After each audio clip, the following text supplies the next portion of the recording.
Hello everybody, here we are today doing a Stanley Cup Final Series review between the Edmonton Oilers and the Florida Panthers. Now before we get started with it, please make sure to subscribe if you're new to me or hockey, whatever the case may be. That being said, let's get on into it. So I would like to add that this is going out a day later than I would have liked. However, I watched the entirety of Game 7 and I was going to wake up early the next day and try to record it before I went to work, and then I just was too tired, I guess. It's totally on me. Either way, I was glad I got to enjoy Game 7. Now let's get into the recap of this series. So Game 1 is in Florida, and the Edmonton Oilers come out swinging here with 12 shots in the first period, whereas the Panthers only have 4. But the thing is, Carter Verhaeghe scores in the opening frame as Florida is able to take a 1-0 lead. In the second period, it would again be the Edmonton Oilers leading shots, this time 13-8 in the middle frame. But again, the Panthers would be the team that scores here, as it is Evan Rodriguez, and Florida has now built up a 2-0 lead entering the final frame of play. Now the final period would be a lot closer in terms of shots, as it was 7-6 Edmonton.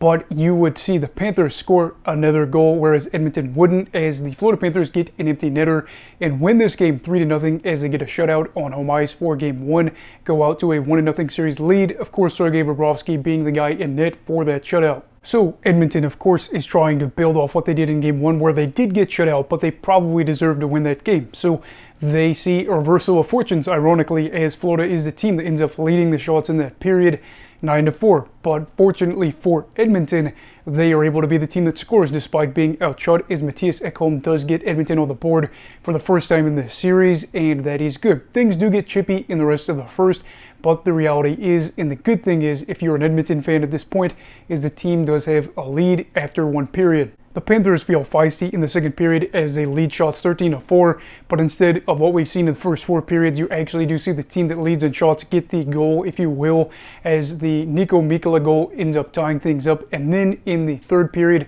things are unfortunate for Edmonton, as you would see Evan Rodriguez score a goal to make it a 2-1 game, and then you would see another Evan Rodriguez goal, this time being on the power play. I don't remember who got the empty netter for Florida, but I do know that they were able to get another goal, of course, as they go on to win this one 4-1, have a 2-0 series lead, and are able to get 4 unanswered goals after Edmonton grabbed that early lead in the first period. So Game 3 is big for the Oilers because they were looking to find goals after scoring just 1 in their first 2 games. They aren't getting any more comforted by this, though, as you would see Sam Reinhart open things up for Florida as they have a 1-0 lead. Fortunately, though, for the Oilers, you would see Warren Foegele score a goal. That's not right. Warren Foegele. I'm mispronouncing it again. Warren Foegele score a goal, as it is 1-1. However, I gotta be honest here, the second period was not kind to Edmonton at all. And that's thanks to 3 goals in the second period, as you would see Vladimir Tarasenko, Sam Bennett, and then of course Alexander Barkov score to make it a 4-1 game. You would see the Edmonton Oilers try to get that life going back for them, as they would see goals by Philip Broberg, Ryan McLeod, and they would be down by 1 goal. However, it wasn't enough, and this was a weird game because I felt like, from what I remembered in this game, Edmonton probably had about double the ice time, at least for a good chunk of this one, but they still go on to lose, and they are now down 3-0. Florida is just 1 win away from winning their first Stanley Cup. So Game 4, the Stanley Cup could be coming to an end, and you see the Oilers say no to that as they get the first 2 goals of the game. They go up 2-0, but you'd see Vladimir Tarasenko score another goal to make it 2-1. I'm sure a lot of fans at this time were feeling very, very nervous if you were up in Alberta, but the Oilers would score another goal in the first to make it a 3-1 game, and with a multi-goal lead, you say there is a chance, and if we can put, the pedal to the metal, if you will, they could get this job done. And that's exactly what they do in the second period, as you would see Connor McDavid score a goal. Then you would see Darnell Nurse score, I believe, his first goal of the playoffs, as he had just 3 assists in the first 20 games of the postseason to that point. Obviously not great there, but then you would see, I believe, Ryan Nugent-Hopkins score a power play goal, as the Panthers had been a team that had been able to contain Edmonton offensively through the first 3 games respectively, especially the first 2, but they are now down 6-1 after the second period. And the party wouldn't stop there, as you would see Holloway and McLeod score goals too, and this game ends up being an 8-1 win for the Oilers, as they end up getting Bob pulled after allowing 5 goals on 16 shots. They are still down by a lot, but guess what? Now they just need 3 wins to go on to win the Cup, whereas Florida still needs just 1. So Game 5 is, of course, in Florida, and the Panthers, even though they just got beat pretty bad, probably feel like we have a great opportunity to win in front of our fans, and the fans probably have to feel relatively confident that they could make that happen. Now, unfortunately for them, a shorthanded goal would mean they're down 1-0. Then you would go on to see Connor McDavid score. Zach Hyman scored on the power play goal as well to make it a 3-0 game. Matthew Tkachuk would make it a 3-1 game, but then another goal scored by Edmonton would mean that it is 4-1, and they have a healthy lead as they're trying to make it back to Edmonton. And this is where things get really fun, as you would see the Panthers score goals from Evan Rodriguez and Oliver Ekman-Larsson. They are now just 1 goal down. They pull Sergei Bobrovsky, and they have their chances. It looks like they might be able to push it into overtime, but they don't. And Connor McDavid gets an empty netter to make this a 5-3 win. And guess what? The Oilers are dragging the Panthers back to Edmonton, and maybe, just maybe, are making it to Game 7 to play in the building again. So Game 6, Edmonton feeling kind of good after winning 2 games in a row. They would outshoot Florida 11-2 in that opening frame and would see a Warren Foegele goal. On top of that, they would have another early goal in the second, followed by, I believe, a Zach Hyman goal to make a 3-0 lead there. The Panthers would be able to score a goal to make it 3-1.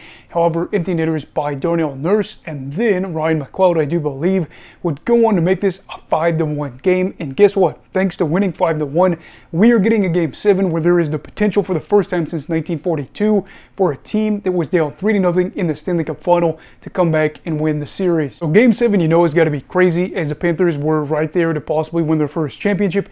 Now on the verge of collapsing, Edmonton is surging, but you would see who else but Carter Verhaeghe get the opening goal for the Panthers in the first period, followed by a quick response from Matthias Janmark for the Oilers. So it's 1-1 after 20 minutes of play, and in the second period, a man that has played such a big role in how good the Panthers have been able to be in the past few years, Sam Reinhart, ends up getting a goal. It's now 2-1 after 40 minutes of play. 20 minutes left for the season, and for months we won't be getting professional hockey for, a while, I guess. And guess what? It is crazy. It is hectic. It's not even just the third period as well. It's other points in this series and in this game, especially where there was kind of a questionable call where Edmonton is trying to apply pressure, trying to make things happen. Sergei Bobrovsky is flopping all over the ice, trying to just keep the puck out of the net. Guys in front of him are trying to block every shot they can, and they go on to win this one 2-1 for the team to claim their first ever Stanley Cup title. So looking back at this series, it'll probably be remembered in a weird way because you would see Edmonton possibly make one of the greatest comebacks in hockey history, but fall just a little bit short. Also, you would see the Panthers get outscored in the Stanley Cup Final on the power play as Edmonton had 2 shorthanded goals, and you would see, of course, Connor McDavid win the Conn Smythe despite being on the losing team, but he had a great postseason. Don't even disrespect anything there with what he did. He was great, and then Leon Draisaitl will probably be a talking point here, as he already is, as he goes goalless, and you've already seen a lot of the articles talking about, oh, what's going to happen with him? Is he going to be gone? Are they going to trade him? Kind of funny, because if they ended up scoring a goal in Game 7 and he would have been part of it, or had the game-winning goal, things would have been a little bit different, but it is the way it is. So for Edmonton, of course, this one's going to sting as the drought for the Stanley Cup continues, not only for them, but Canada, and they have a lot of things to figure out going into next year. But a great year that nearly manifested into a championship, and you're hoping that next season can be something where they make yet another deep run. As for the Florida Panthers, this is everything. Of course, they wanted to be able to get it done probably a little bit faster, but they win in 7, they win in front of their fans, they win their first championship. So many guys were able to hoist this title, this Stanley Cup, if you will, in front of this crowd. They got to see some names like, of course, Bobrovsky claim it, but Paul Maurice coached nearly 2,000 games in the NHL and hadn't been able to win it before as a head coach. Here he is winning it. You get to see rats out all over the ice. This is one of my favorite championships in recent years. Maybe the games weren't great, but the storyline was really great to see. And I think just having the ability to know if this team wins or this team wins, I'm going to be all right with it.